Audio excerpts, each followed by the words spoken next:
Concílio Vaticano II, do qual nós estamos comemorando 50 anos da sua conclusão, foi muito importante para o diaconato permanente. Lembrado que o ministério diaconal é um dos mais antigos na Igreja. Ele remonta do tempo dos apóstolos. Está escrito na Bíblia, nos Atos dos Apóstolos, capítulo 6, que foi a primeira necessidade, a maior necessidade pastoral, que foi o atendimento das viúvas e dos órfãos, que não tinham ministério para cuidar dessas pessoas. E os apóstolos mesmo criaram esse ministério, certamente por inspiração divina, e impuseram as mãos, escolheram os primeiros diáconos. E esse ministério, nós dizemos, é uma vocação apostólica. Talvez muito maior do que a vocação do presbítero, né?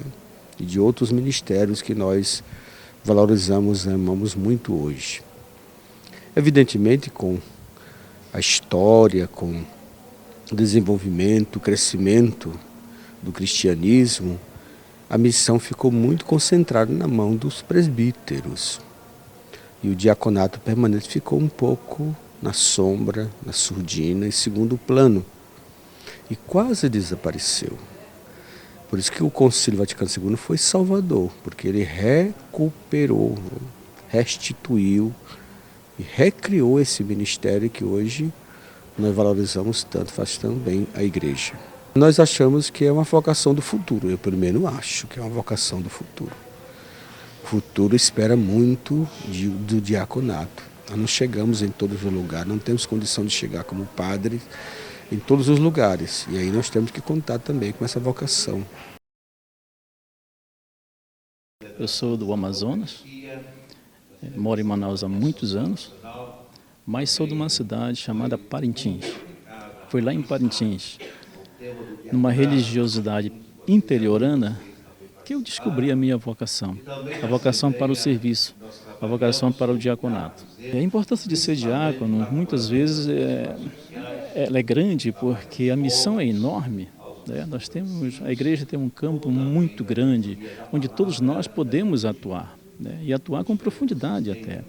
Então eu tive muitas experiências até como animador paroquial, né? Experiências com casas de retiro. Ainda hoje eu administro uma casa de retiro na Arquidiocese de Manaus e também participei por muitos anos com o ecônomo do Seminário Arquidiocesano São José, também na cidade de Manaus. E muitas outras atividades que a gente não lembra agora, mas o que já vem fazendo isso ao longo da vida.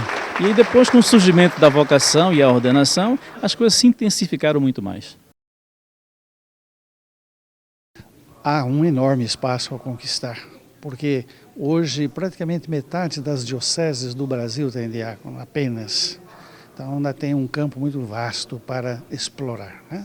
Além disso, nem todas as dioceses que têm diáconos têm a sua presença em todas as suas paróquias e comunidades. Há então ali um vasto campo, né? Mas hoje nós temos um crescimento no número de diáconos extraordinário.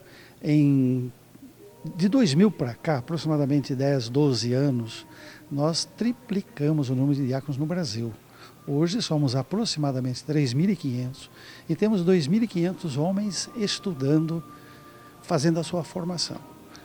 A perspectiva, o desafio, vou dizer assim, não perspectiva, o desafio é fazer com que estes homens ordenados possam exercer plenamente o seu ministério em lugares onde eles serão certamente um dom de Deus, um presente para a igreja, para a comunidade, para a sociedade. Em primeiro lugar, que ele tenha vocação. Sem vocação não tem como, né? A primeira questão é essa. Vocação, vocacionado, chamado. Segundo, que ele se disponha a assumir também o ministério ordenado como uma dupla sacramentalidade do matrimônio e da ordem. Porque 99% dos diáconos são homens casados, com famílias, alguns ainda com vida profissional. Então ele tem que conciliar tudo isso. O grande desafio é conciliar isso. Mas o homem que se sente chamado, se sente vocacionado, se dispõe a entregar parte do seu tempo a este serviço à igreja, ele vai passar por uma formação. Ela vai durar no mínimo 3 anos. 3, alguns lugares 4, alguns lugares 5 anos de formação, onde ele vai ter uma formação teológica, pastoral, litúrgica, psicológica. E, uma vez ordenado, né, ele vai então para a missão. A missão é a atuação junto das comunidades. Então é vocacionado, chamado, disponível, formado. Ele pode ser ordenado. Ordenado, ele vai poder realizar então funções, né, que, em primeiro lugar, ele é um ícone, é uma imagem do Cristo servidor. Depois, ele vai, por isso, por ser um ícone e uma imagem do Cristo servidor, vai exercer um ministério, um serviço à igreja e à sociedade. O papel da esposa é da gente estar sempre junto, sempre acompanhando, na medida do possível. No meu caso, por exemplo, eu posso estar sempre presente com ele, porque meus filhos já são adultos, meus netos são grandes, eu tenho um neto pequeno, mas mora longe, então não tem esse impedimento. E eu venho sempre porque eu gosto de estar, né, acompanhando, e a gente aprende bastante, conhece pessoas. Então a gente aumenta o número de amizade e de conhecimento. E ser esposa de diácono é uma graça muito grande, porque o nosso marido, o meu marido é um escolhido, né, recebe a primeira ordem, primeiro grau da ordem, então é um privilégio isso, mas não é um privilégio para ser chique, é um privilégio de serviço. Então nós estamos para trabalhar. E eu e meu marido, agora nós estamos trabalhando na pastoral carcerária. Então é uma pastoral que requer assim, muita caridade, né? E é muito difícil esse trabalho na igreja.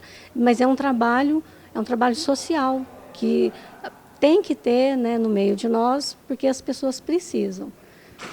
E é muito bom a gente estar presente aonde precisam de nós, que é um serviço mesmo.